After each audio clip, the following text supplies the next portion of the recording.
Lucas e Mariana sempre foram vistos como um casal batalhador, daqueles que acordam cedo, enfrentam o dia com coragem e seguem acreditando que o esforço é o caminho para realizar grandes sonhos.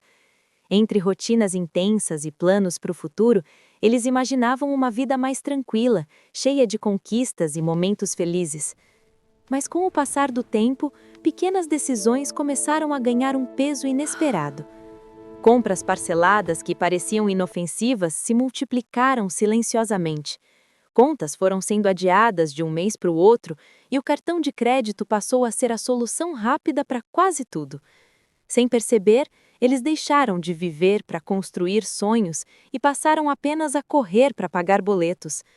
As noites ficaram mais longas, o silêncio da sala parecia mais pesado e o cansaço deixou de ser apenas físico. Era um cansaço que vinha da mente, do coração, da sensação constante de estar se esforçando muito e ainda assim não sair do lugar. Parecia uma corrida infinita, onde o destino nunca chegava.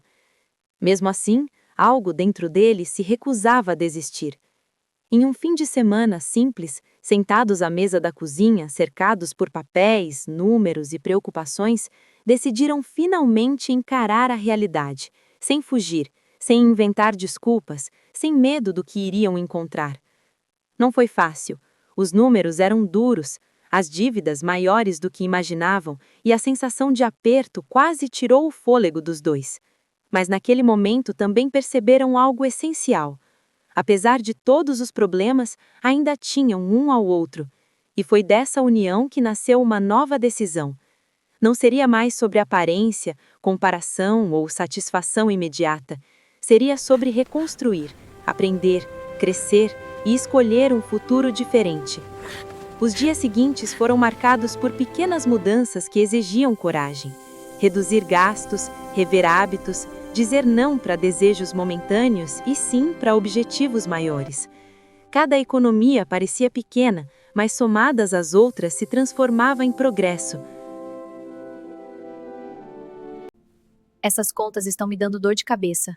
Eu sei, vamos ver o que dá pra fazer. Boa ideia, vamos somar tudo. O total é alto, mas dá pro gasto. Juntos a gente consegue. Cada dívida renegociada era um passo à frente.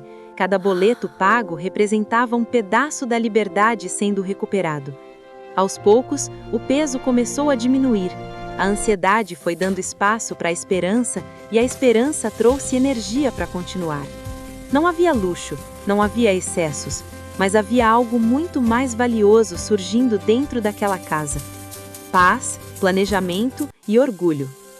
Lucas e Mariana entenderam que sair das dívidas não é um milagre que acontece de um dia para o outro. É uma jornada silenciosa, feita de disciplina, persistência e escolhas conscientes todos os dias. Sabem que o verdadeiro investimento não foi em bens materiais ou promessas rápidas. O maior investimento foi na decisão firme de recomeçar, de assumir o controle da própria história e transformar dificuldades em um novo começo cheio de propósito, liberdade e esperança.